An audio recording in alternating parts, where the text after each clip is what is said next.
ഇത് മാസ് മോട്ടോഴ്സിൽ നിന്നാണ് Honda deo BS6 model വണ്ടിയാണ്. അതിൻ്റെ ആക്സിലേറ്റർ കേബിൾ കംപ്ലൈൻ്റ് ആയിട്ട് അത് മാറാൻ വേണ്ടി വന്നതാണ്. അപ്പോൾ നമുക്ക് BS6 മോഡൽ ഡിയോൻ്റെ പ്രത്യേകത എന്ന് വെച്ചാൽ ആക്സിലേറ്റർ കേബിൾ 2 കേബിൾ വരാം. ഇതേപോലെ 2 കേബിളാണ്, ഒരെണ്ണം വലിക്കുന്ന കേബിൾ, ഒരെണ്ണം തള്ളുന്ന കേബിൾ, അങ്ങനെ 2 കേബിൾ വരാം. അത് കാരണം എന്താണെന്ന് വെച്ചാൽ നമുക്ക് ഇതിൻ്റെ ഈ സ്ലൈഡറിൻ്റെ പൊസിഷനൊന്നും ഒരു കാരണവശാലും മാറാൻ പാടില്ല. അതായത് ചെറിയൊരു വേരിയേഷൻ പോലും വരാൻ പാടില്ല. കാരണം ഒക്കെ സെൻസറിങ് വെച്ചിട്ട് സെൻസ് ചെയ്തിട്ട് വർക്ക് ചെയ്യണ മോഡലാണ്. അതായത് അത്ര അഡ്വാൻസ് ആയിട്ടുള്ള മോഡലാണ് BS6 മോഡൽ. ഈ വണ്ടി എന്നല്ല, എല്ലാ വണ്ടികളും.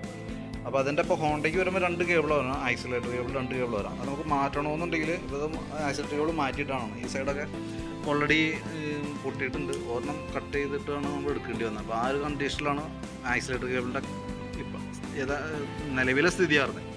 അപ്പോൾ അത് നമ്മൾ മാറ്റി 2 മാറ്റി പുതിയത് റീസെറ്റ് ചെയ്തിട്ടുണ്ട്. അത് മാറ്റണമെന്നുണ്ടെങ്കിൽ ഇതേപോലെ ബോഡി അത്യാവശ്യം എല്ലാ ഭാഗം തന്നെ അഴിച്ചാലാണ് നമുക്കത് ചെയ്യാൻ പറ്റുള്ളൂ. കാരണം ബോഡി പിന്നെ ഇതിൻ്റെ ഉള്ളിൽ കണ്ടോ, ഇതിൻ്റെ ഉള്ളിൽ കേബിൾ ലോക്ക് ചെയ്ത് പോകണേ. അപ്പോൾ അതുകൊണ്ട് തന്നെ കവറിങ് ഫുള്ളായിട്ട് അഴിച്ച് നമുക്ക് ചെയ്യേണ്ടി വരുന്നുണ്ട് കേട്ടോ. അപ്പോൾ വർക്ക് കംപ്ലീറ്റ് ഞാൻ അതിൻ്റെ ഏകദേശം ഒരു എസ്റ്റിമേറ്റ് ഇട്ടേക്കാം. വർക്ക് നമുക്ക് ഏകദേശം ഒരു 3:30-4 മണിയാവും തീരുമ്പോഴത്തേക്ക് കേട്ടോ. അപ്പോൾ ഞാൻ അതിൻ്റെ ഒരു എസ്റ്റിമേറ്റ് എമൗണ്ട് നമുക്ക് കേബിൾ 2 കേബിളിൻ്റെ എമൗണ്ട് കൊണ്ട് നമുക്ക് മാറുന്ന ലേബർ ചാർജ് കാര്യങ്ങളൊക്കെ വരുന്നുണ്ട്. അപ്പോൾ അതടക്കമുള്ള എസ്റ്റിമേറ്റ് വാട്സപ്പിലേക്ക് ഇട്ടേക്കാം. പിന്നെ പെട്രോളിൻ്റെ സ്മെല്ലിൻ്റെ പറഞ്ഞിട്ടുണ്ട്. പെട്രോൾ സ്മെല്ല് നമുക്ക് പ്രത്യേകിച്ച് അങ്ങനെ ഒരു കംപ്ലൈൻറ്റ് BS6 മോഡലിന് അങ്ങനെ വരില്ല. കാരണം എന്ന് വെച്ചാൽ പെട്രോൾ ലീക്ക് ആവാനായിട്ടുള്ള വേറൊരു സോഴ്സ് നിലവിൽ കാണുന്നില്ല. കാരണം എന്ന് വെച്ചാൽ വരണമെന്നുണ്ടെങ്കിൽ നമുക്ക് ആ ഫ്യൂൽ പമ്പിലേക്ക് വരുന്ന ആ ഭാഗത്തുള്ളൊരു ചെറിയ നനവുണ്ടാവുള്ളൂ. അത് ജസ്റ്റ് നോക്കിയേക്കാം. ഇവിടെ ചെറിയൊരു ഇതുപോലെ കാണുന്നുണ്ട്, ജസ്റ്റ് ഒന്ന് ചെക്ക് ചെയ്തിട്ടേക്കാം കേട്ടോ.